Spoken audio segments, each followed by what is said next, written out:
Una, ang iba't ibang wika at kultura. Ang mundo ay puno ng iba't ibang kultura at wika. Sa pamagitan ng pagkaroon ng iba't ibang pakikipagkomunikasyon, mas manawaan natin ang karanasan at pananaw ng iba. Halimbawa, sa pag-aaral ng iba't ibang wika, naging mas malawak ang ating kaalaman at manawaan natin ang iba't ibang kultura.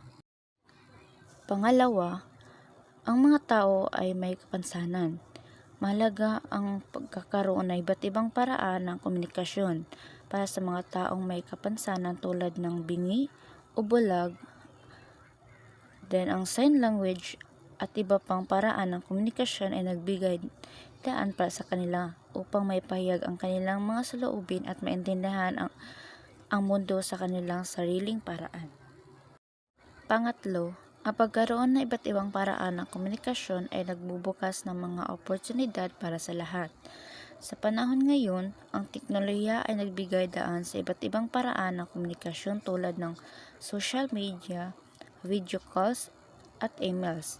Ito ay nagpapadali sa pakikipag-ugnayan sa iba't ibang bahagi ng mundo at nagbubukas ng mga oportunidad para sa edukasyon, trabaho at personal na pag-unlad. Ang pagkaroon ng iba't ibang paraan ng pakikipagkomunikasyon ay nagpapalakas sa ating koneksyon sa iba't ibang tao at kultura.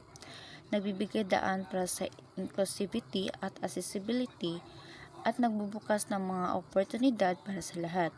Kaya't mahalaga na ang ating pagtutulungan, pangalagaan at palawakin ang mga ito. Yan lang po at maraming salamat.